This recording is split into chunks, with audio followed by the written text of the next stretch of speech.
Bom dia, meus queridos irmãos da amada IPI Metropolitana de Brasília e visitantes que sempre nos assistem, que nos honram com sua presença. Deus abençoe a todos, graça e paz para todos. Neste domingo, dia consagrado ao louvor e adoração ao nosso Deus, eu quero ler uma passagem bíblica que muito me agrada, muito bonita e muito conhecida por todos. Carta de Paulo aos Coríntios, capítulo 13. O amor é o dom supremo. E eu passo a mostrar-vos ainda um caminho sobre modo excelente. Ainda que eu fale as línguas dos homens e dos anjos, se não tiver amor, serei como bronze que soa ou como símbolo que retine. Ainda que eu tenha o dom de profetizar e conheça todos os mistérios e toda a ciência, ainda que eu tenha tamanha fé a ponto de transportar montes, se não tiver amor, nada serei. E ainda que eu distribua todos os meus bens entre os pobres, e ainda que entregue o meu próprio corpo para ser queimado, se não tiver amor, nada disso me aproveitará. O amor é paciente, é benigno, o amor não arde em ciúmes, não se ufana, não se ensoberbece, não se conduz inconvenientemente, não procura os seus interesses, não se exaspera, não se ressente do mal, não se alegra com a injustiça, mas regozija-se com a verdade. Tudo sofre, tudo crê, tudo espera, tudo suporta. O amor jamais acaba, mas havendo profecias, desaparecerão. Havendo línguas, cessarão. Havendo ciência, passará. Porque em parte conhecemos e em parte profetizamos. Que Deus abençoe a leitura da sua palavra. Ainda neste sentido, eu vou ler uma poesia que minha sobrinha escreveu, Eliane Monteiro Cortes, O Amor. O amor alcança, traz esperança e nunca se cansa. O amor anima, o amor ensina, o amor caminha. O amor traz fé, luz e coragem, harmonia na bagagem. Amar é acreditar, é confiar e se entregar. É voar para dias melhores, para campos verdejantes, para águas tranquilas. Amar é uma experiência incrível. É se doar, é se amar, é compartilhar.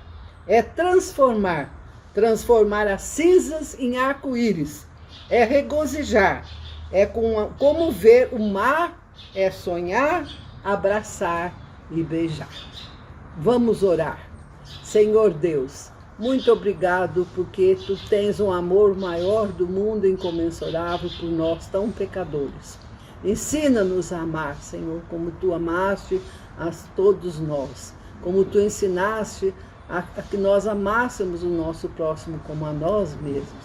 Ensina-nos, Senhor, este amor verdadeiro, este amor sem limites, que supera todas as barreiras, todas as dificuldades. Ó Pai, que nós possamos sempre amar-nos e amarmos ao nosso próximo, amar a Ti sobre tudo, nesse amor verdadeiro. Em nome de Jesus nós oramos e agradecemos. Amém, amém. Vamos passar ao louvor, depois ao estudo da lição nesta escola dominical. Uma boa tarde a todos e até o culto hoje à noite. Obrigado, bom dia.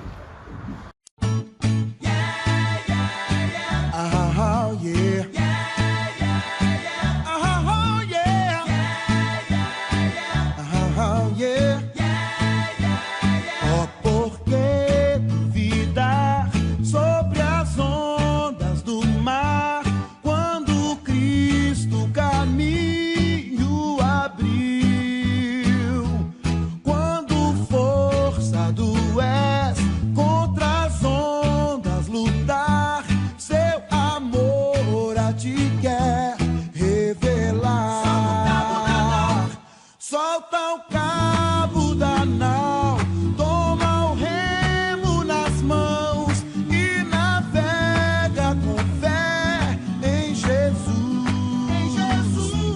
E então verás que bonança se faz, pois com Ele seguro será. Solta o cabo da nau. Quando pedes mais fé, Ele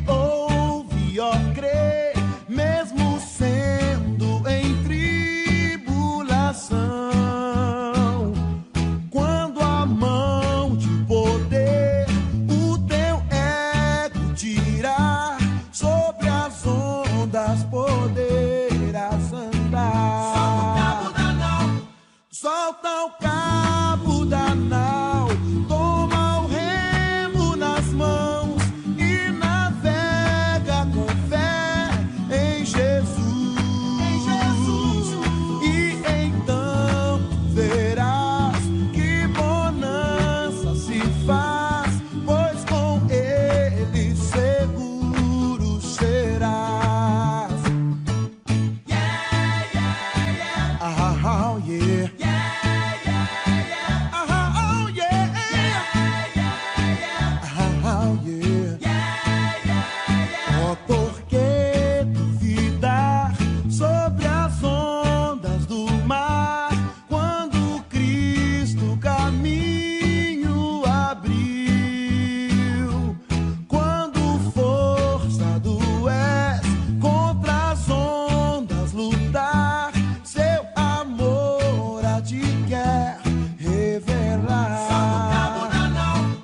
Solta o cabo.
e só tu és, e só tu és, tu és Jesus.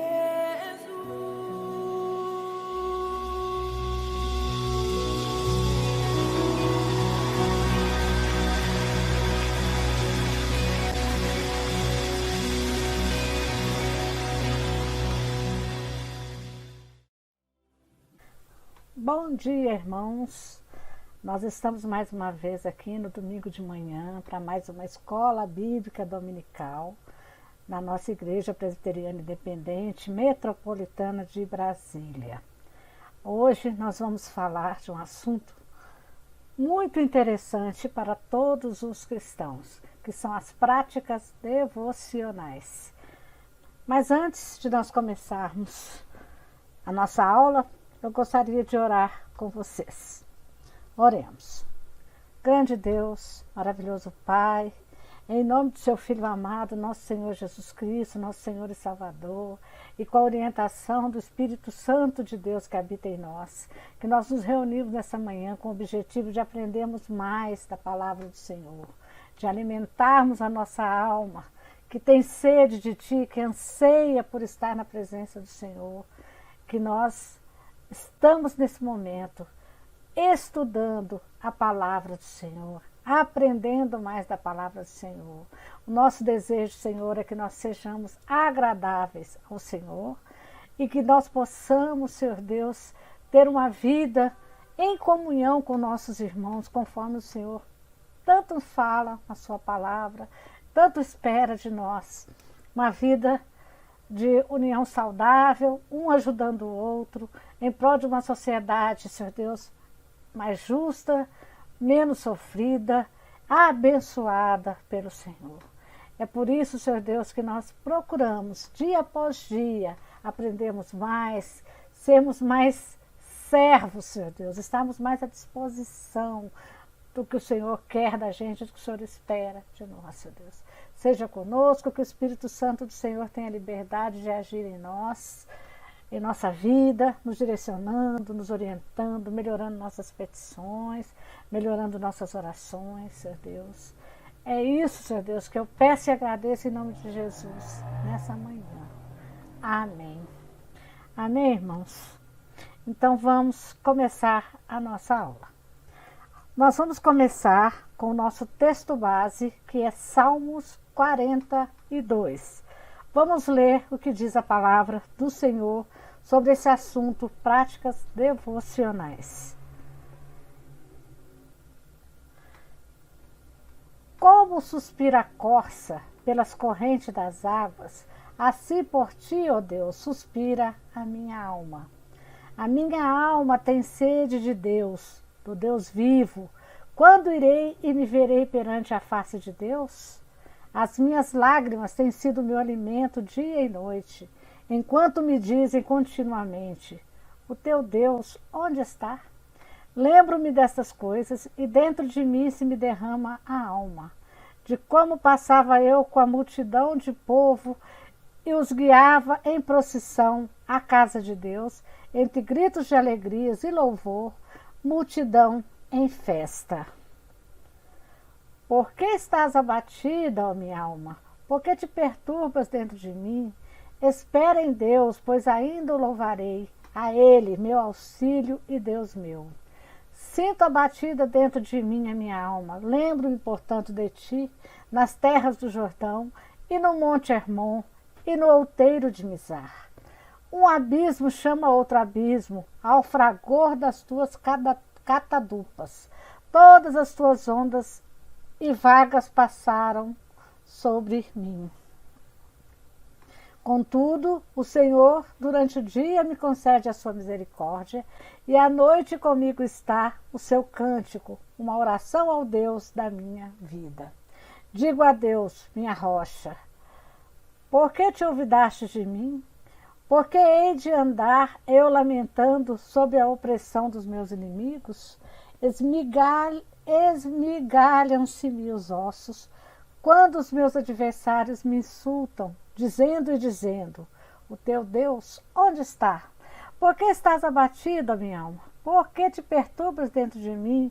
Espera em Deus, pois ainda o louvarei, a Ele, meu auxílio e Deus meu. Amém, irmãos? Essa é a palavra do Senhor para essa manhã. É uma oração de um homem em exílio que tem desejo em seu coração de louvar e glorificar ao Deus vivo, porque ele está em terra distante, longe do santuário, longe da comunhão com seus irmãos. Ele está numa terra onde deuses pagãos são cultuados, falsos deuses, e ainda tem os zombadores que perguntam para ele: onde é que está o teu Deus? Porque nosso Deus, ele não é representado por imagem, por material. Nosso Deus é Deus vivo, e o Deus vivo a gente glorifica em espírito. Então, diante dessa oração, nós vamos verificar a necessidade que nós temos de estarmos em práticas devocionais, estarmos em uma igreja, praticando aquilo que a nossa alma mais deseja, que é glorificar a Deus, ser agradável a Deus, se alimentar de Deus. Ela tem sede de Deus, que Deus é a nossa água viva, né? Aquela que, uma vez que nós bebemos, nós não mais teremos sede. A nossa alma está sedenta, da mesma forma que está a alma desse homem peregrino, exilado, fora de sua pátria, longe do seu Deus, longe da comunhão com seus irmãos, sem poder praticar aquilo que ele mais gosta, que é culto a Deus. Amém? Vamos continuar então com a nossa aula. A pergunta é: pode alguém ser considerado cristão sem vida devocional? A resposta é sim, pode. A pessoa pode crer em Jesus Cristo, pode ter fé em Jesus Cristo, pode ser cristão e pode não ter uma vida devocional. Ela pode não participar de nenhuma igreja, não ser membro de uma igreja, não ter comunhão com outros irmãos, não formar o corpo de Cristo, como é recomendado pela palavra de Deus. Porém, a quem podemos compará-lo, se não a um estudante que não vai à escola? A um soldado que não compareceu ao seu quartel? Um cidadão que não paga seus impostos e nem vota? Um navio sem tripulação? Um pai sem sua família? Um jogador de futebol sem time? Um político sem eleitores?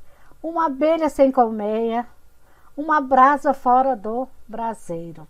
Uma pessoa que está nessa situação, que se enquadra em algum desses exemplos que nós citamos, ela vai esfriar com certeza. O esfriamento virá.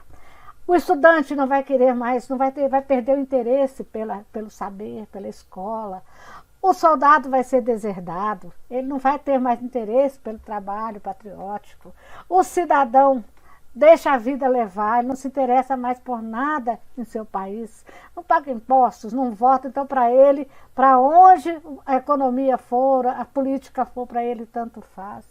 O cristão que não vai à igreja, que não tem comunhão com os irmãos, é a mesma coisa. Ele vai perder interesse pelas coisas de Deus, ele vai se esfriar, o coração dele vai ser um coração derretido, né? Gelado, congelado, né? Vamos dizer assim.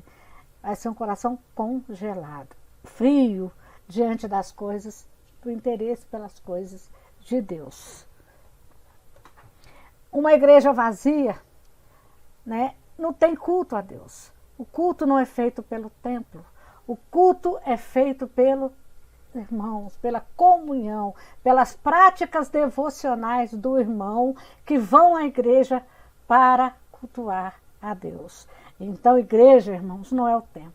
Igreja somos nós, que formamos o corpo de Cristo e que temos práticas devocionais para sermos agradáveis a Deus. Amém? A alma e a religião. O peregrino lá, o homem exilado, peregrino, ele diz: Porque te abate, ó minha alma, espera em Deus. Porque te abate, ó minha alma, espera em Deus. A nossa alma, ela necessita da presença de Deus. A palavra de Deus, as práticas devocionais são alimento para a nossa alma. E nossa alma precisa ser alimentada da mesma forma que o nosso corpo, para que a gente tenha uma vida saudável, para que nós sejamos uma pessoa feliz, uma pessoa, vamos dizer assim, curada por Deus, né? Sarada por Deus. Santo Agostinho para os católicos e Agostinho de Hipona para nós, num dos seus livros ele diz: tu nos criastes para ti, e nosso coração não encontra repouso até que descanse em ti. Na versão original dele ele fala: tu nos criaste para ti, e nossa alma não encontra repouso até que ela descanse em ti. Então o coração aqui ele é substituído por alma. Uma frase profunda, né, que Deus nos criou para Ele. Então a nossa alma, ela só vai descansar, ela só vai ficar feliz na presença dEle. E quando é que a nossa alma vai ter esse descanso que ela tanto almeja, né? Enquanto nós estivermos na carne, nesse corpo carnal, ela vai ter esse descanso durante as orações, os estudos bíblicos, nossas conversas com Deus, na nossa comunhão com Deus, com os irmãos. Mas, e também quando nós formos para a glória, ou quando Jesus voltar para nos buscar, se nós ainda estivermos vivos, seremos arrebatados e nossa alma vai ter aquele encontro pessoal com o seu Criador, aquele para quem ela foi feita, Deus. Plutarco, um filósofo grego, disse: percorrei a terra e achareis cidade sem muro, sem ciência, sem arte, sem reis, povos sem habitação fixa, sem uso e sem conhecimento de moeda, mas não encontrareis um só sem Deus, sem culto e sem sacrifício. Portanto, segundo o filósofo Plutarco, o homem é um ser religioso, sua alma tem sede espiritual. Mesmo que esse homem ainda não tenha tido o encontro com o nosso Deus verdadeiro, nosso Deus vivo, que o salmista lá tanto almeja encontrar, né? O exilado, o homem exilado, tanto deseja encontrar, na cabeça dele, ele vai cultuar falsos deuses, porque a ânsia, o desejo de se cultuar, a alma que a alma tem de cultuar aquele para quem ela foi feita, é muito grande. Então, o homem que ainda não tem o conhecimento do Deus verdadeiro, que ainda não teve um encontro pessoal com Jesus, ele vai cultuar alguma coisa. Algum tipo de Deus ele vai cultuar, porque isso já é inato, já nasceu no coração do homem. A alma, que é o sopro de Deus em nós, ela tem esse desejo. Tenho sede, o salmista fala, tenho sede do Deus vivo. Por que ele tem sede do Deus vivo? Porque ele estava num lugar onde todos os deuses cultuados eram deuses falsos, deuses pagãos. E ele ainda era insultado porque ele clamava, ele ansiava por adorar ao Deus verdadeiro. Vamos falar, para nós podermos cultuar e matar essa nossa sede que nós temos no Deus vivo, nós precisamos conhecer o Deus vivo. Nós temos que ter conhecimento desse Deus vivo. E isso o salmista tinha, e muito conhecimento, pelas coisas que ele falou, o que ele ansiava, o desejo que ele tinha muito conhecimento, ele tinha intimidade com esse Deus vivo. A nossa confissão de fé de Westminster, no capítulo 2, versículos 1, diz o seguinte: há um só Deus vivo e verdadeiro, o qual é infinito em seu ser e perfeições. Ele é um espírito puríssimo, invisível, sem corpo, membros ou paixões. É imutável, imenso, eterno, incompreensível, onipotente, onisciente, santíssimo, completamente livre e absoluto, fazendo tudo para a sua própria glória e segundo o conselho de sua própria vontade, que é reta e imutável. É cheio de amor, é gracioso, misericordioso, longânimo, muito bondoso e verdadeiro remunerador dos que o buscam e, contudo, justíssimo e terrível em seus juízos, pois odeia todo pecado, de modo algum terá por inocente o culpado. Esse, irmão, para quem não conhece, para quem ainda não teve intimidade, que eu creio que não é o seu caso, não é o meu, né, é o Deus ao qual, no Salmos 42, o salmista lá, exilado, tinha desejo de cultuar. É o Deus pelo qual a sua alma ansiava estar na presença, ansiava, tinha sede de estar na presença dele. E que a nossa alma também tem. Às vezes a gente não sente, mas o tanto que a nossa alma grita, clama por esse Deus vivo, é muito grande.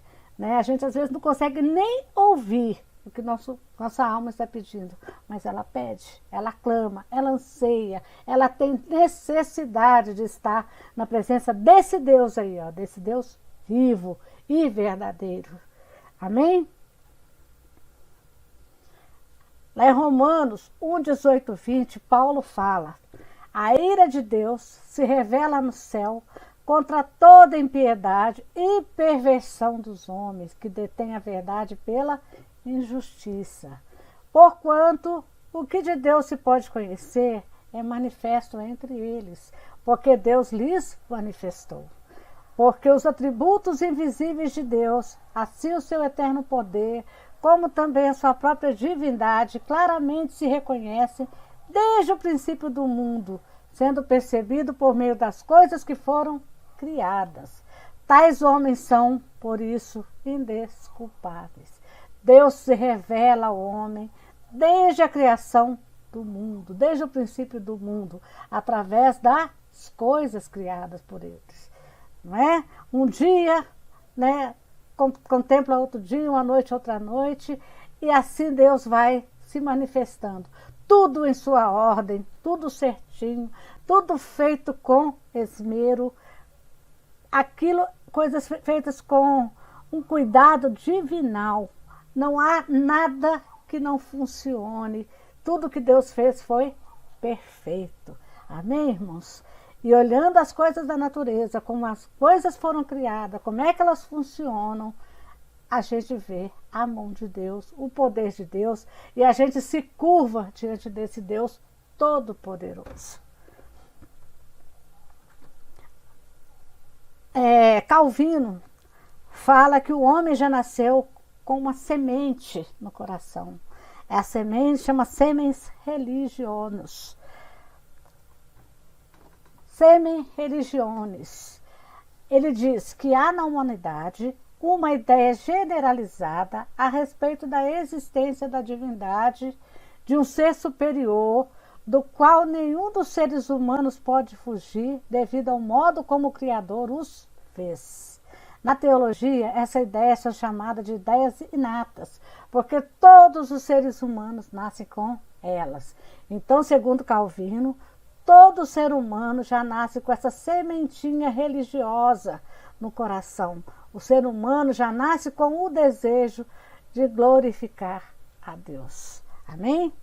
Glória a Deus por isso, né? Deus já colocou essa sementinha em nosso coração. A semente da religião foi plantada no coração do homem quando Deus o criou. Nenhum homem é ateu por natureza. Nenhum homem vem ao mundo sem essa semente da religião. Calvino disse: como a experiência mostra, Deus plantou uma semente de religião em todos os homens. É por isso, irmãos, que a gente lê na história das histórias bíblicas, a gente vê na história da humanidade, né, na história secular, que o homem sempre teve desejo em cultuar um Deus. Se ele ainda não teve a experiência de conhecer o nosso Deus, que é vivo e verdadeiro, ele vai cultuar outros ídolos. mas esse desejo é essa sementinha religiosa que já nasceu no coração, que o homem já nasce com ela no coração. A vida devocional. No texto bíblico que nós lemos, né, foi lá, Salmos 42, nós podemos tirar 4 importantes práticas cristãs desse texto. Primeiro, a participação nos sacramentos, batismo e o partir do pão, que é a Santa Ceia, perseverança na doutrina, na comunhão e nas orações. Então, o ser humano, o que aquele homem, naquela oração que é o Salmo 42, ansiava? Ele ansiava por essas práticas cristãs que lá no exílio ele não podia ter. E nós, irmãos, temos esse privilégio. Nós temos nossa igreja, nós temos nossos irmãos, nós temos nossos pastores, nós temos nossa Bíblia, nós temos o Espírito Santo que nos ajuda a orar. Nós somos providos de todas as ferramentas. Não tem como nós deixarmos a nossa alma desesperada, com sede, com fome de Deus, ansiosa, igual estava a alma do salmista, e sem alimentá-la, porque nós temos todas as ferramentas em mãos. É impossível nós não termos uma vida devocional. Nós temos que ser cristãos, sim, mas um cristão praticante, um cristão atuante, que tenha práticas devocionais em sua vida. A gente vai falar primeiro dos nossos sacramentos. Os sacramentos da Igreja Renovada, Presbiteriana e algumas outras, são só 2. Batismo nas águas e Santa Ceia do Senhor. São sacramentos dentro da igreja. O cristão que pratica, que é membro de uma igreja, que forma comunhão com os irmãos, ele tem que passar pelo batismo nas águas e ele tem que participar da ceia do Senhor. Em distinção da Igreja Católica Romana, as igrejas da Reforma salientam a prioridade da palavra de Deus, Quer dizer, para nós reformados, o que é prioritário, o que é principal é a palavra de Deus. Enquanto aquela parte dos pressupostos de que os sacramentos contêm tudo o que é necessário para a salvação dos pecadores, não precisa de interpretação e, portanto, torna a palavra de Deus completamente supérflua como meio de graça, essas consideram a palavra de Deus como absolutamente essencial e apenas levanta a questão por que se deve acrescentar os sacramentos. Então, para nós, a palavra de Deus ela é principal, nosso principal meio, né, de comunicarmos com Deus. Mas a Santa Ceia e o batismo são complementos dessa comunhão com Deus, dessa prática de comunhão com Deus. Diferente da Igreja Católica Romana, que acha que somente o batismo, a Santa Ceia e outros sacramentos que eles têm, que são diferentes dos nossos, substituem a palavra de Deus no quesito salvação e comunhão com Deus, né? Deve-se ter em mente, porém, que enquanto a palavra pode existir e também é completa sem os sacramentos nunca são completos sem a palavra. Há pontos de semelhança e de diferença entre palavra e os sacramentos. A palavra de Deus, ela é completa. Não precisa dos complementos, mas os complementos nunca são completos sem a palavra de Deus. Então vamos ver algumas semelhanças e algumas diferenças entre esses 2 pontos. O primeiro ponto, a semelhança entre a palavra de Deus e os sacramentos. Eles concordam no autor, visto que Deus mesmo instituiu ambos como meio de graça. No conteúdo, pois Cristo é o conteúdo central, tanto da palavra como dos sacramentos. na maneira pela qual o conteúdo é assimilado, isto é, pela fé. Essa constitui o único modo pelo qual o pecador pode tornar-se participante da graça oferecida na palavra e no sacramento. Então, a fé é que é o modo, a fé é o único modo pelo qual o pecador pode tornar-se participante da graça oferecida na palavra e nos sacramentos. Sem fé, nada vale, né? E os pontos de diferença entre a palavra e os sacramentos? Eles diferem em sua necessidade, sendo que a palavra é indispensável ao ponto que o sacramento não. Se você tem fé em Jesus Cristo e se você pratica o que você aprende da palavra, se você não participar dos sacramentos, não vai fazer diferença, tá? Em seu propósito, desde que a palavra visa gerar e a fortalecer a fé, enquanto que os sacramentos servem somente para fortalecê-la. A palavra gera e fortalece a fé. O sacramento apenas fortalece a fé. Amém?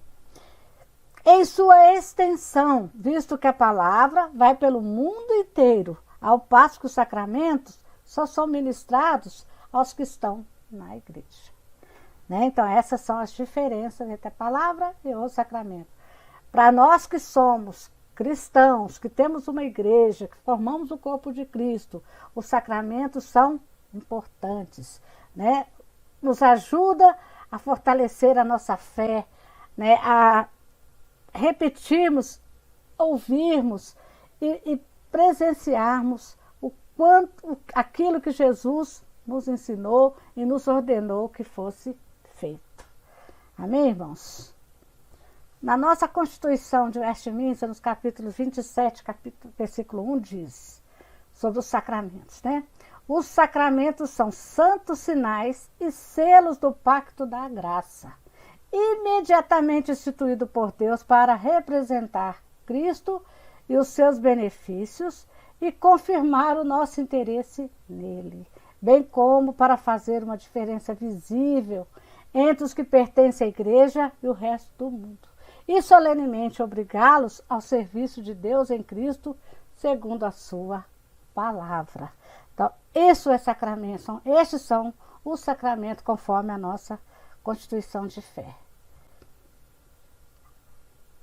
A perseverança na doutrina dos apóstolos também é mais uma prática devocional que nós cristãos que estamos dentro da igreja, nós não podemos deixar de ter. Onde é que nós vimos a perseverança da doutrina dos apóstolos? Na palavra de Deus, na Bíblia. Então nós não podemos nunca abandonar a Bíblia. A Bíblia tem que ser nosso livro de cabeceira, é o nosso livro que vai debaixo do nosso braço, que vai dentro da nossa bolsa, que vai estar no nosso trabalho, que vai estar no nosso lazer. É um livro que nós não podemos deixar de ter, porque através da Bíblia nós somos perseverantes e nós vamos marchar até o fim, vamos combater o bom combate e vamos ser vitoriosos, assim como todos os apóstolos foram, né? Vamos ser perseverantes. Lá em Salmo 119, versículo 105, fala: lâmpada para os meus pés é a tua palavra e luz para os meus caminhos. Então eu tenho que ser perseverante na fé, mas eu tenho que ter uma luz que vai me guiar, né? Uma lâmpada sobre meus pés, que vai me levar para a cruz de Cristo. Lembra na aula anterior que nós vimos o cristão caminhando no caminho reto pela luz da cruz de Cristo? A palavra de Deus é a lâmpada para os meus pés e é a luz para os meus caminhos. Então, nós temos que ter uma Bíblia e lê-la todos os dias. Lá em Josué 1,8 diz: não cesses de falar deste livro da lei. Antes, medita nele dia e noite, para que tenhas cuidado de fazer segundo tudo quanto nele está escrito. Então farás prosperar o teu caminho e serás bem-sucedido. Promessa de Deus para nós. né, ter uma Bíblia e lê-la todos os dias, se alimentar, se instruir, se orientar pela palavra de Deus. Nós temos que aceitar a palavra de Deus, a Bíblia, com alegria. Está lá em Jeremias 15:16, que diz: achadas as tuas palavras, logo as comi.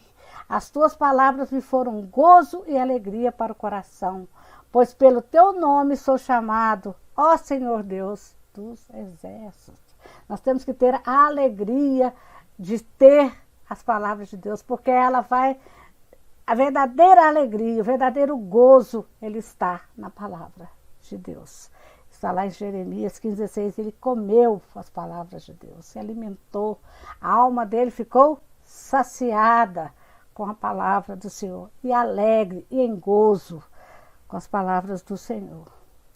Nós temos que pesquisar nela as verdades de Deus, na Bíblia.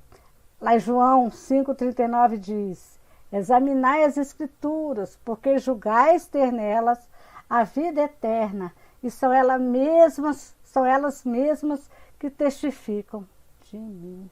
Palavras de Jesus, né? Examinai as Escrituras, porque julgais ter nelas a vida eterna, e são elas mesmas que testificam de mim.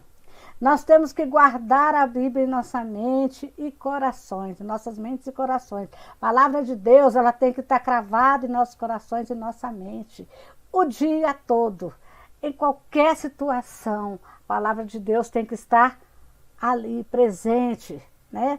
Porque ela é eficaz, né? Lá em Apocalipse 1:3 diz: bem-aventurados aqueles que leem e aqueles que ouvem as palavras da profecia e guardam. Então, a palavra de Deus tem que estar em nossas mentes e em nossos corações, bem guardadas, conservadas. Amém, irmãos? E por fim, nós temos que manter a palavra de Deus íntegra.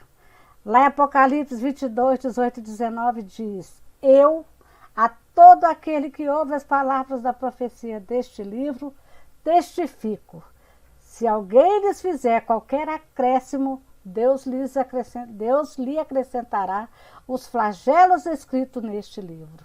E se alguém tirar qualquer coisa das palavras do livro dessa profecia, Deus tirará sua parte da árvore da vida, da cidade santa e das coisas que se acham escritas neste livro.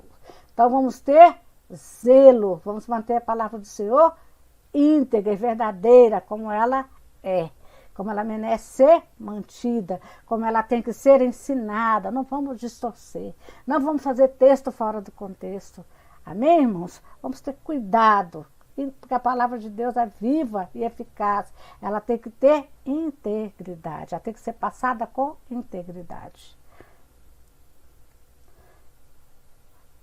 Para que a palavra de Deus se torne eficaz em nossa vida, para a salvação e bênçãos, devemos ouvi-la com diligência, com preparação e oração, recebê-la com fé e amor, guardá-la em nossos corações e praticá-la em nossas vidas. Então, essa prática devocional, que é ser perseverante na fé, está totalmente ligada à palavra de Deus, a forma como eu pratico o que está escrito no nosso livro sagrado, a Bíblia, que Deus preservou para a gente. Amém, irmãos? Nós temos que ter também, como prática devocional, a comunhão dos santos. Quem são os santos? São aqueles separados por Deus para a santificação dia a dia, para aqueles que vão ser perseverantes, aqueles que vão chegar com diploma, selados, que vestes brancas diante de Deus, são os salvos, os separados para viver uma vida eterna com Deus. E é através da comunhão com esses santos que a nossa fé é fortalecida, que a nossa fé é mostrada ao mundo, que a igreja se torna forte, que o corpo de Cristo é solidificado, né? E é através da comunhão dos santos que a igreja de Deus caminha militante, vencendo, tem vindo desde, irmãos, lá da reforma até hoje, passando, levando salvação, levando iluminação, livramento para muitas e muitas pessoas. Por quê? Porque a palavra de Deus, ela é compartilhada com os santos. Então, uma das práticas devocionais mais importantes que nós temos é sempre mantermos comunhão com os santos. Juntos nós somos mais fortes, não é? Um leãozinho fora da manada, né? Vamos dizer um leãozinho, não, vamos dizer um cordeirinho fora da manada. Ele é presa fácil para os lobos, ele é presa fácil para qualquer outro predador, porque ele está fora da manada. Mas quando ele está junto com a manada, ele se torna uma presa difícil. Um protege o outro, um ajuda o outro, um ora pelo outro, um pratica uma boa ação juntamente com o outro. A igreja é a comunhão dos santos. Então não adianta eu ser cristão e não ter igreja, não ser membro de uma igreja, não ter comunhão com os santos, porque isso é uma das práticas devocionais. Lá em Hebreus 10, 25 diz: não deixemos de congregar-nos, como é costume de alguns, antes façamos admoestações, e tanto mais quanto vedes que o dia se aproxima. Né? Nós não sabemos quando é que Jesus vai voltar, ele vai chegar a qualquer momento. Né? O dia do Senhor está próximo. Né? Então nós temos que estarmos em comunhão, unidos num só propósito, que é louvar e engrandecer a Deus, formando aqui na terra o corpo de Cristo, sermos sal e luz para todos aqueles que precisam da igreja. A igreja tem que ser ativa, viva, militante, tem que fazer diferença onde ela está localizada. A comunidade tem que ver utilidade da igreja. Amém, irmão? Isso aí é uma prática devocional que nós não devemos deixar de ter nunca. Né? E, por fim, uma das práticas devocionais mais importantes é a oração, as orações. Uma igreja tem que orar. Os irmãos em comunhão, eles devem estar também em orações. Um tem que orar pelo outro, tem que orar pela comunidade, orar pelo país, tem que fazer clamor. Oração, irmãos, é conversa com Deus. É você mostrar para Deus o que você quer, qual é o seu desejo. É perguntar a Deus o que Ele espera de você. É ouvir o que Deus tem para nos dizer, nos orientar. É sermos servos e também um servo que ora é aquele servo que procura entender o que o Senhor quer dele, né? Então, oração. Se eu creio em Jesus Cristo, tenho fé em Jesus Cristo, mas se eu não oro, eu estou perdendo muita coisa, eu estou deixando a minha alma triste, a minha alma desiludida, a minha alma está sedenta, porque, como diz lá o salmista, né? Por que a alma está desanimada? Porque cadê o Deus daquela alma? Né? O Deus está aí, esperando, querendo nos ouvir. Deus não se afastou da gente. Então a gente tem que orar, tem que conversar com Deus, tem que ter intimidade. É em Deus que nós temos que derramar nossos corações. É para Deus que nós temos que contar aquilo que nos atrapalha, aquilo que nós desejamos, aquilo que nós temos vontade de fazer e não fazemos. É diante de Deus que nós temos que colocar. É diante de Deus que eu coloco as minhas angústias, minhas ansiedades, os meus sonhos, os meus projetos.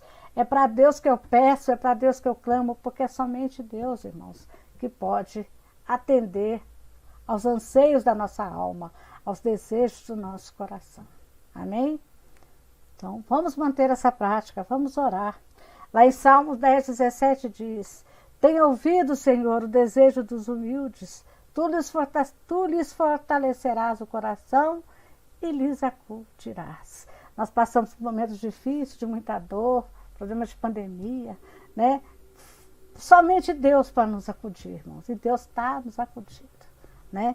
Deus é por nós, glória a Deus por isso, nós temos que ser muito gratos por isso, né? Não somos merecedores, mas Ele é por nós, Ele está do nosso lado, amém? O culto a Deus. A nossa alma precisa se alimentar E ela foi feita para Deus, ela anseia estar na presença de Deus. Né? E diante de tudo que nós olhamos, desde o comecinho da aula até aqui, diante do Deus, o que Ele é, o quão poderoso, né? O que Ele faz por nós, sem nós merecermos.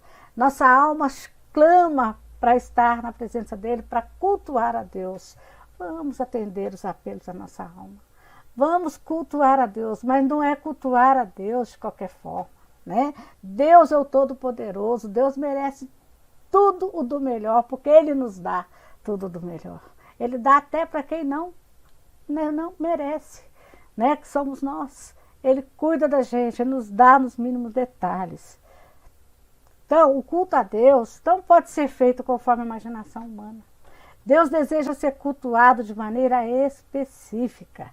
A Bíblia nos fala de um culto racional, que pede os nossos corpos como sacrifício. Não mais morto, mas vivo, santo e, acima de tudo, agradável a Deus. Então vamos fazer um culto racional ao Senhor, sabendo que eu nada sou, né? E que tudo que há em mim pertence a Deus. Eu sou dele, Deus me fez para Ele, a minha alma pertence a Ele. Então tudo que eu sou, do jeito que eu estou, eu tenho que estar cultuando a Deus. Eu tenho que estar reconhecendo o quão grande, o quão maravilhoso, o quão poderoso Deus é e o quão misericordioso Ele é comigo, com a minha família, com meus amigos, com o lugar que eu vivo. Amém, irmão? Então vamos prestar um culto verdadeiro a Deus, um culto racional, um culto assim, de se derramar na presença de Deus, igual Davi fazia. Davi era como nós, era pecador, era fraco, né? Mas Deus era o seu escudo, era em Deus que ele buscava ajuda, é Deus que o acudia nas horas difíceis, porque Davi prestava um culto verdadeiro a Deus. Ele tinha em Deus aquela admiração que Deus merece, né? Ele dava a Deus o valor que Deus quer que nós demos, né? Então ele confiava em Deus. Davi tinha confiança que Deus era com ele. Você também tem que ter essa confiança. Eu tenho que ter essa confiança, porque nós somos escolhidos, separados, salvos, redimidos por Cristo Jesus, justificados por Cristo Jesus. Deus é por nós. Então vamos prestar um culto verdadeiro a Deus, um culto em espírito. Se eu for na igreja, eu não vou para conversar, eu não vou para fofocar, eu não vou para observar o que está acontecendo de errado. Eu vou na igreja com um único objetivo: cultuar a Deus. Se o louvor não foi bom, é porque eu não louvei direito, porque o louvor é para Deus. Eu tenho a obrigação de fazer parte do louvor. Eu tenho que louvar a Deus com o melhor que eu puder, né? Então tem gente que ainda vai na igreja e sai de lá falando: não, o louvor hoje foi horrível, fulano não sabe cantar, fulano desafinou, os corinhos não foram bem separados. Deus não se alegra disso, irmãos. Esse não é um culto que você foi prestar a Deus. Todas as partes do culto têm que ser racionais e direcionadas para Deus. Não é nada para mim, não tem show para mim, não tem dancinha para mim. É tudo para Deus. Amém? Todos creem nisso? Romanos 12, 1, 2 diz: Deus, que é o vosso culto racional. E não sede conformado com este mundo, mas sede transformados pela renovação do vosso entendimento, para que experimenteis qual seja a boa, agradável e perfeita vontade de Deus. Quando eu faço um culto verdadeiro a Deus, um culto com reverência, um culto onde eu me entrego, onde o meu corpo vai em sacrifício, vai oferecido em sacrifício, né? Deus, a gente vai perceber qual é a boa, agradável e perfeita vontade de Deus para conosco. Amém, irmãos? Então, vamos encerrar aqui a nossa aula, lembrando que o verdadeiro cristão, o verdadeiro crente, ele tem necessidade de ter práticas devocionais. Glória a Deus pela minha vida, pela vida de vocês, que fazem parte de uma igreja, que têm interesse, que estão hoje, essa manhã aqui, ouvindo, aprendendo da palavra de Deus. A alma de vocês está sendo alimentada, está sendo abraçada, qual está diferente da alma daquele salmista exilado, onde estava longe de tudo, em qualquer lugar, onde ele pudesse adorar ao Deus vivo e verdadeiro. E nós, graças ao Espírito Santo de Deus e graças à maravilhosa graça de Deus, nós temos esse privilégio, irmãos. Que Deus nos abençoe, que hoje possamos estar de volta à noite para o nosso culto de adoração a Deus, nosso culto racional, né? Vai ser às 19h15 aqui nesse mesmo canal. Que Deus nos abençoe e até a noite.